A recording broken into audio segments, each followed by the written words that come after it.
Hey, look what the wind blew in. American monkeys by the tower. Beneath the Eiffel Tower, a French gang targets a black couple on vacation in Paris, circling them like predators. Adrien Vauquelin, leader of Les Lula Blancs, smirks as his men brandish knives, eager to stage another act of racist humiliation. To them, Marcus Hale is just another foreign tourist too polite to fight back, and his wife Lena just another frightened woman clutching his arm. What they don't know is that Marcus is special forces trained for moments exactly like this. When the gang strikes, Paris witnesses what happens when hate meets discipline and justice fights back. Before we go any further, comment where in the world you are watching from and make sure to subscribe because tomorrow's story is one you don't want to miss. The afternoon sun cast long shadows across the Champ de Mars as Marcus and Lena walked together, their fingers intertwined. The Eiffel Tower loomed above them, its iron latticework catching the golden light. Tourists milled about, taking selfies and spreading picnic blankets on the grass. J'étais Deva, Marcus started, then stumbled over the French words.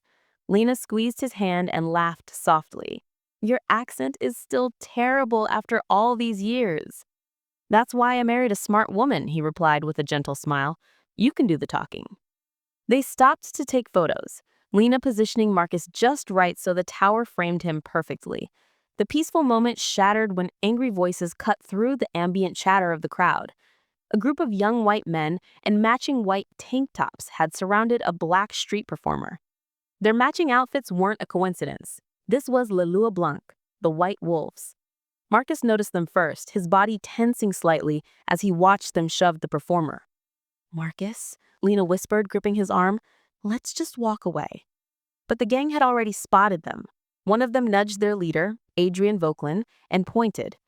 Adrien's handsome face twisted into an ugly smirk as he turned away from the performer and focused on the couple.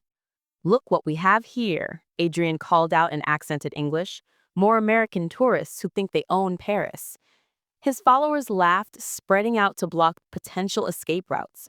Several pulled out phones, pointing their cameras at Marcus and Lena.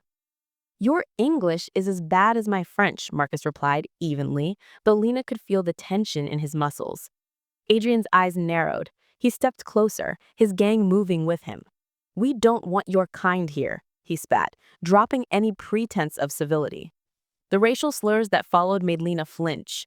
Tourists nearby began to stare. Some pulled out their phones to record, but none stepped forward to help. Adrian noticed the attention and played to his audience, spreading his arms wide. Let's show them how Paris welcomes Americans, he announced. His followers hooped and closed ranks, forming a tight circle around Marcus and Lena. Marcus stepped forward, placing himself between the gang and his wife. His movements were measured, controlled, the calm before a storm. Lena recognized the shift in his posture, the way his weight settled onto the balls of his feet. 20 years of special forces training hummed beneath his surface. One of the gang members lunged forward, a knife glinting in his hand. Marcus moved with frightening efficiency. He redirected the blade with a sharp movement, struck the attacker's wrist, and used the man's own momentum to throw him off balance. The knife clattered to the ground. Two more rushed him from different angles. Marcus grabbed a nearby trash can lid, using it to deflect one attacker while simultaneously catching the other's arm. He turned their force against them, sending both sprawling. Help! Lena screamed, noticing a young child wandering too close to the violence. She rushed forward, pulling the little girl behind her and away from the fight. Marcus continued to move with deadly precision, each movement purposeful and restrained. He wasn't fighting to hurt. He was fighting to control, to contain. Still, the gang's numbers threatened to overwhelm him. As more closed in, the sharp wail of police sirens cut through the chaos.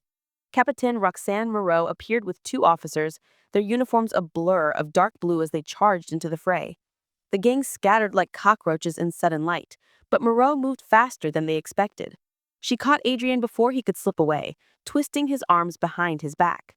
Marcus stood his ground, chest heaving slightly. A bruise was forming on his cheekbone, but his eyes remained sharp and alert.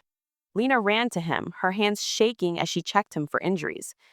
Adrien struggled against Moreau's grip as she secured the handcuffs. His carefully maintained facade had cracked, revealing the hatred beneath. This isn't over, he snarled, trying to maintain some semblance of control, even in defeat. Marcus met his gaze steadily. "No," he replied, his voice carrying across the suddenly quiet space. "It's just begun." The police lights painted the scene in alternating flashes of blue, reflecting off the Eiffel Tower that stood witness above them. Tourists murmured and pointed, their phones still recording. The setting sun had painted the sky in deep oranges and purples, a beautiful backdrop to the ugly scene below. Moreau pushed Adrian toward her patrol car, reading him his rights in rapid French. The other officers began taking statements from witnesses, many of whom now stepped forward, phones extended with their recorded evidence. The police escort dropped Marcus and Lena off at their hotel, a charming boutique property near the Latin Quarter. Inside their room, Lena's hands trembled as she wet a washcloth in the bathroom sink. Marcus sat on the edge of the bed, his usual stoic demeanor firmly in place despite the events of the afternoon. "Let me see your sleeve," she said, her voice unsteady. A streak of blood and dried on the cuff of his light blue shirt. "It's not mine," Marcus assured her, but he held still as she dabbed at the stain. Her medical training from her museum preservation work showed in her careful movements. "I know it's not yours," she replied. "That's what worries me. You could have really hurt them." Marcus caught her hand, stilling her nervous motion. "I didn't. That's what matters. It's fine. It's over." Lena met his eyes, seeing the quiet strength there that had first drawn to him. After 20 years of marriage, she could read the subtle signs of tension around his mouth, the way his shoulders remained squared even in their private space. A knock at the door made them both start. Captain Moreau stood in the hallway, her professional demeanor softened slightly by genuine concern. "I hope I'm not interrupting," she said in careful English. "I need your statements while the details are fresh." They invited her in.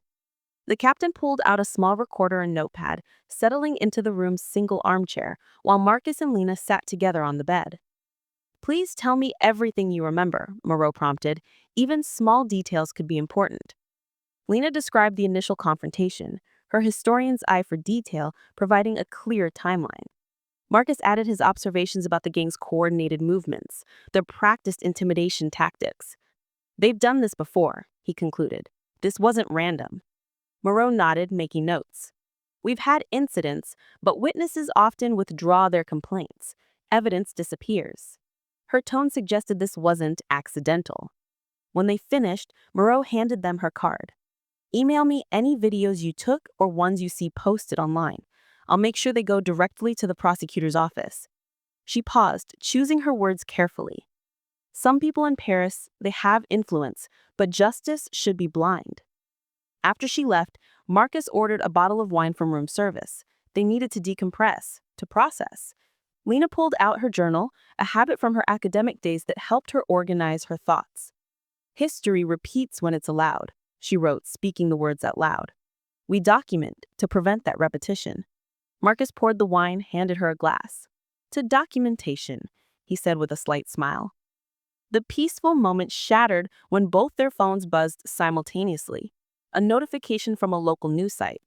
"Tourist altercation at Eiffel Tower. Local businessman claims self-defense." Lena clicked the link. Adrian Vauquelin's polished face filled the screen. He posted a video already viral, showing a carefully edited version of the confrontation. The footage started mid-fight, making Marcus's defensive moves appear unprovoked and aggressive. "Tourist thugs attack locals," the caption read in French and English. "American violence threatens Paris streets." "They flipped the story," Lena whispered, her voice tight with disbelief and anger. She scrolled through the comments, a flood of xenophobic rhetoric, calls for arrests, demands for tourist restrictions. Marcus said nothing, but his jaw clenched. He'd seen this before in war zones. How quickly truth could be twisted, how easily people accepted the version that confirmed their prejudices. Lena opened her laptop with determined movements. "We have the full footage. We have witnesses." She began uploading their videos to an email for Moreau, adding timestamps and notes. Marcus paced the small room, his military training making him hyper-aware of their vulnerability. The street lamp outside cast strange shadows through the gauzy curtains. "We should move to a different hotel," he suggested. But Lena shook her head. "Rumming looks like guilt. We document, we stand our ground, we—" She stopped mid-sentence, her eyes fixed on the window. A shadow had passed across it, a human shape there, and gone too quickly. Marcus moved to the window in 2 silent strides, scanning the street below. A figure in a white tank top stood under a street lamp, phone raised toward their window. When he saw Marcus watching, he lowered the phone but didn't move. It was a message. They were being watched. Lena's fingers flew across the keyboard, attaching the last of their evidence to the email from Moreau. Marcus drew the curtains fully closed, his movements deliberate and unhurried. Let them watch. Let them think they had the upper hand. The room felt smaller now, the comfortable boutique charm replaced by a sense of siege. But neither Marcus nor Lena suggested leaving. They had faced worse challenges in their careers. He in war zones, her in confronting historical injustices. They wouldn't be driven away by thugs with cameras and cropped videos. The wine sat forgotten on the small table as Lena typed and Marcus maintained his quiet vigil. Outside, Paris continued its evening bustle, unaware of the battle.